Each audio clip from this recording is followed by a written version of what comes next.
While most of us want to enjoy the fresh veggies and fruits of our garden, we oftentimes forget what's essential for our produce to grow. Have you ever thought of who could be the most important element of our garden ecosystem? Yes, it's the pollinators. And one such crucial pollinator is bee. Bees are responsible for pollinating numerous foods that we humans consume. The pesticide-reliant agricultural practices puts their habitat at risk. As the bee population declines, the availability of these produce will get scarce and will eventually disappear. We need to act today to save them. The great thing is, even our small spaces can do wonders. Best way to protect bees is to plant flowers. And what if I tell you there are some fast growing culinary herbs which will get you a double benefit of bringing flavorings to your kitchen and attracting bees as well. Hi everyone, this is Rakhi from California. Welcome to my channel.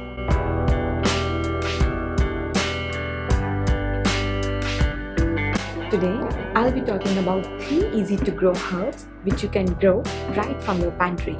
So let's get started. Stay tuned till the end of my video since I'll be sharing some special tips for each of these herbs. Number 1 among my list is mustard or sarson.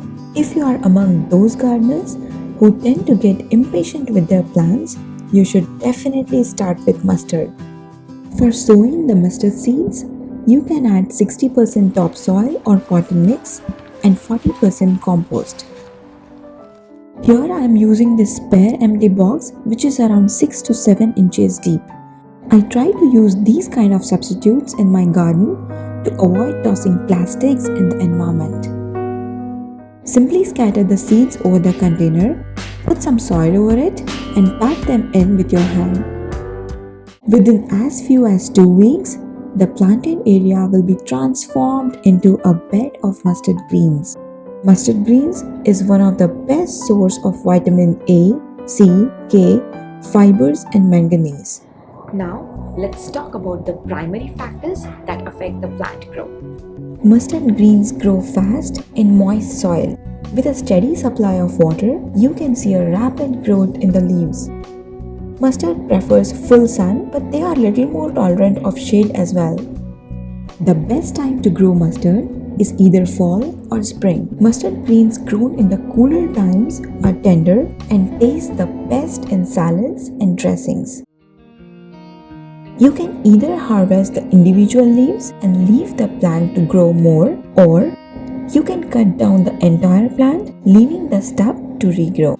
The special tip here is, if you want to optimize your garden space, you can grow mustard greens as a companion plant.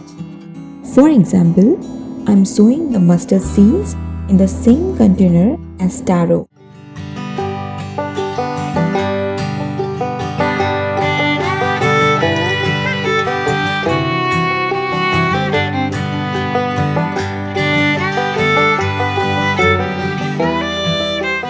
When the weather warms in summer, this plant will produce yellow flowers.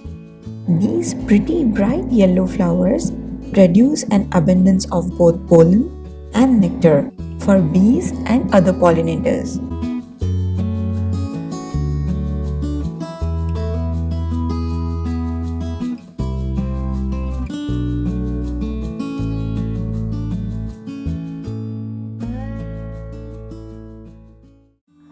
Now, let's talk about the next plant on my list, which is fenugreek or methi.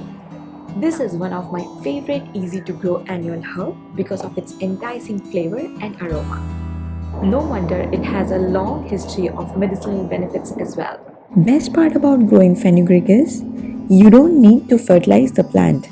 Instead, fenugreek itself will help to improve the nutrient quality of the soil due to its nitrogen fixing properties. For healthy growth of leaves, here I'm using 2/3 of topsoil or potting mix and 1/3 of compost.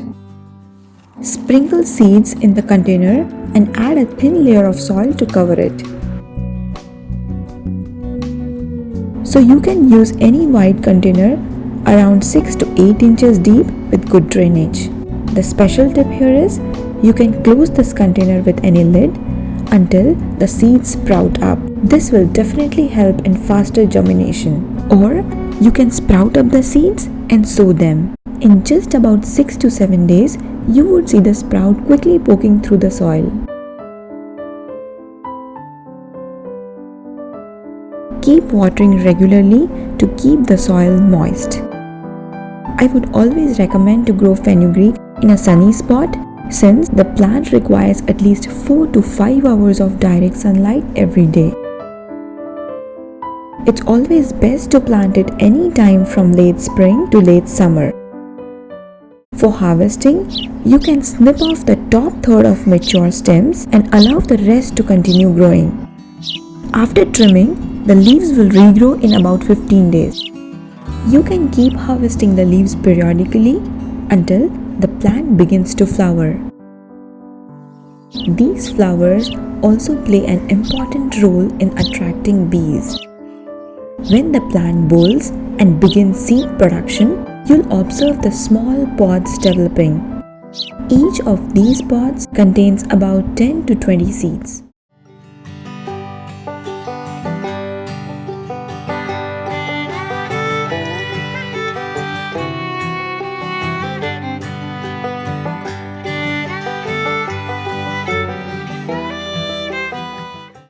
Quick note before I move on to the next herb on my list. If you are interested in taking a tour of my garden, please don't forget to check the video mentioned in the link above.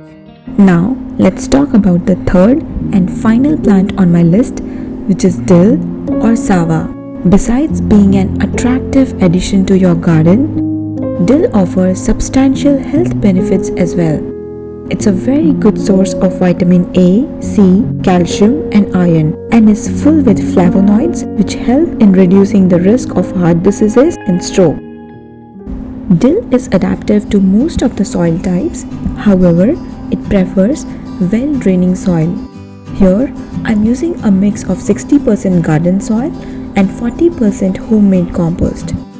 Since dill has a long taproot system, it's better to plant it in a container that is at least 12 inches deep. You can sprinkle a few seeds on the surface of the container, then cover them with a light layer of soil.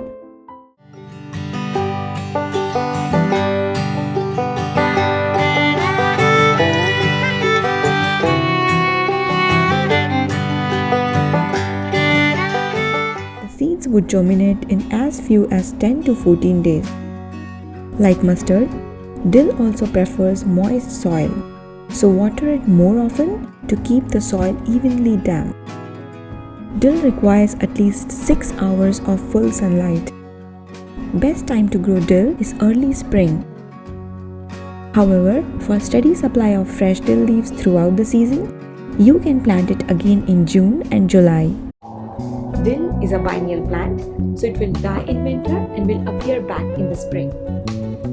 The special tip here is do not plant dill next to carrots or fennel because they are the member of same plant family and may cross-pollinate, causing the produce to taste bitter. You can harvest dill leaves when the plant is about 6 inches tall. Pinch off the older leaves first and do not harvest more than 1/3 of the plant. When the temperature gets warmer, dill produces umbels similar to parsley. Bees love visiting these tiny beautiful blossoms. Isn't it a happy feast for all of us? We're getting a great flavor in our cookery and benefiting a lot of bees too.